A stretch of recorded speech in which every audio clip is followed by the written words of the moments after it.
Before the video starts, I just want to warn anyone who isn't a manga reader for Jujutsu Kaisen, as this video does contain spoilers for the manga, so if you aren't caught up and don't want to be spoiled, then be sure to click off the video. Gojo vs Sukuna has been the most anticipated fight within the entirety of the Jujutsu Kaisen series. Even as far as the first few chapters, we've actually been teased with Gojo speculating the outcome of a potential fight between him and a hypothetical full power Sukuna. And within the recent chapters, this fight would no longer be in the works, as we would then see Gojo be released from the prison realm, getting ready to fight the King of Curses, Sukuna. The battle of the strongest sorcerer in history versus the strongest sorcerer of today, Satoru Gojo versus Ryomen Sukuna. This fight would first begin within chapter 224, with both of them throwing insults at each other, followed up by some clashes between the two. As the two continue to throw some hands, it would then initiate the first domain clash within the fight, Infinite Void versus Malevolent Shrine. However, to everyone's surprise, we would then find out that their domains were a perfect equal, an even match. However, the effective range of Tsukuna's domain actually reached outside the exterior of Gojo's domain, meaning that the barrier from the domain was weak against attacks from the outside, shattering the domain, and thus Sukuna landed the first critical blow onto Gojo with a cut to the throat. However, after this, Gojo seemingly brushed this attack off, pretty much just healing it thanks to his reverse curse technique. However, because Gojo's domain was just shattered, he was rendered unable to actually use his curse technique in the meantime, which we would then see Gojo get sliced several times. Gojo is also able to heal from this due to his reverse curse technique, with the fight at this point just being Sukuna using Dismantle and Gojo healing from his attacks. After some more domain clashes and some back and forth scraps, we would then see another domain clash. However, this time, Gojo was able to activate his domain less than 0.01 seconds earlier than Sukuna, meaning that inside Sukuna's domain, not even 2 minutes and 40 seconds after the previous domain clash, Malevolent Shrine had actually collapsed, exposing Sukuna to the effects of Infinite Void. Due to this, Sukuna uses Megami's curse technique called the 10 Shadows and summons the Divine General Mahoraga. With Gojo being worried about the appearance of Mahoraga, it was stated that Mahoraga was able to adapt to Infinite Void. Gojo is found to be heavily fatigued from his encounter with Mahoraga, and Sukuna gives his goodbyes to Gojo and opens Malevolent Shrine. However, the amount of time that Infinite Void had struck Sukuna was under 10 seconds, and because of that, he took damage to the brain, just like Gojo, which was enough damage making it possible for Sukuna to not be able to open his domain once again, where Sukuna begins to bleed from the eyes. With domain expansion being out of the game pretty much, both Gojo and Sukuna are reliant on their hand-to-hand and cursed energy amps, and for the next few chapters, all we really see is them going at it and exchanging blows, with Sukuna using his 10 Shadows, Mahoraga and Agito, and Gojo using the limitless and red and blue amplifications.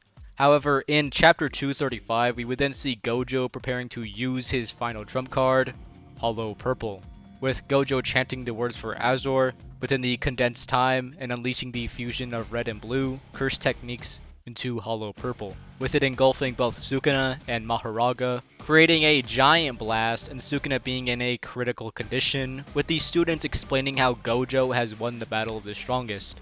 And this would lead to probably the most controversial chapters in the entire series, chapter 236. The chapter begins with Geto greeting Gojo by saying yo, while Gojo appears bewildered. Gojo expresses his dissatisfaction by stating, "This is terrible." In response, Gojo becomes upset and accuses Gojo of being impolite.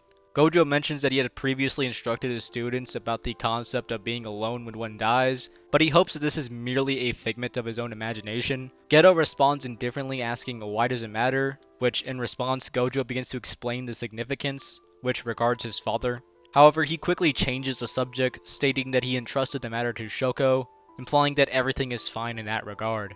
Geto asks about Gojo's experience with the King of Curses, to which Gojo responds by acknowledging Sukuna's immense strength, noting that he didn't even need to use his full power to actually confront Gojo, and Gojo admits that he's uncertain if he would have been able to defeat Sukuna, even if he didn't have Megami's curse technique, the 10 Shadows.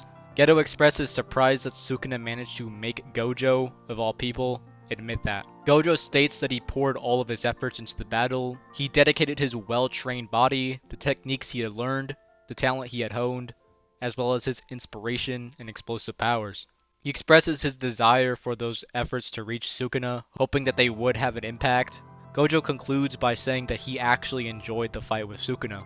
Gojo expresses sympathy towards Sukuna because he believes that Sukuna did not actually give his utmost effort in their battle. Geto admits feeling envious upon hearing this, but states that if Gojo is content with the outcome, then he is satisfied as well. Gojo adds that he would have been even more satisfied if Geto had been present to provide him a friendly pat on the back as motivation, as Gojo expresses his relief that his demise was not caused by the passage of time or an illness, but rather by someone stronger than he was. To which Nanami interjects, commenting that it's unpleasant to hear Gojo speak in such a manner because he sounds like a commanding samurai general.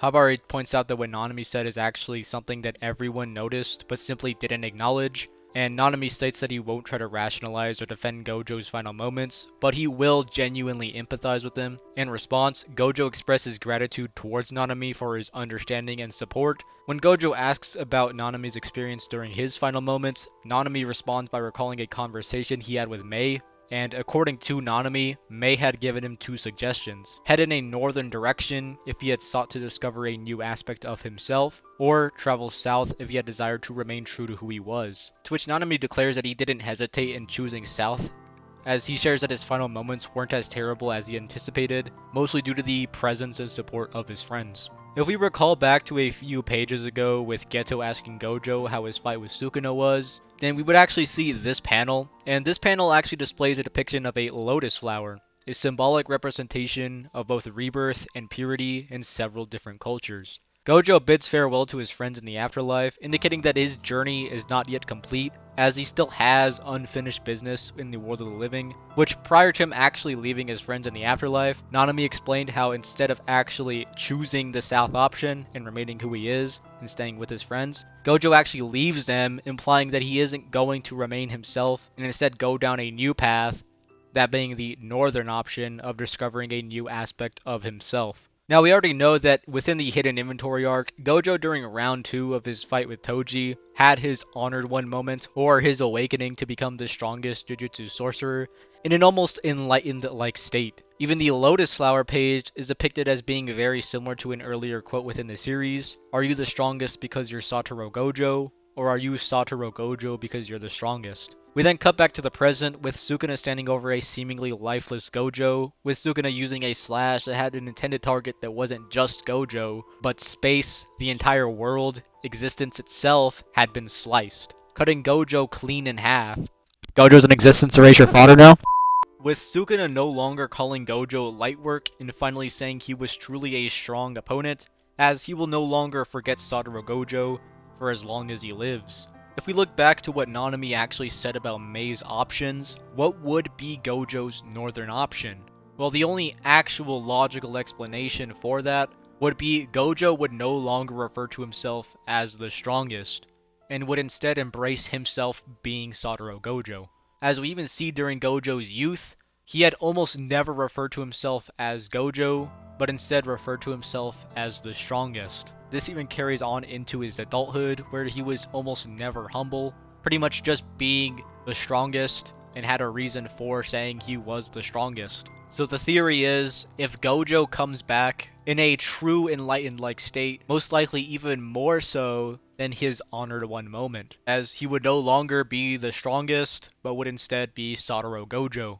If you guys enjoyed this analysis type of video, be sure to like and subscribe. I did have a lot of fun making this video, and if you do enjoy these kind of videos, be sure to like and subscribe, and bye.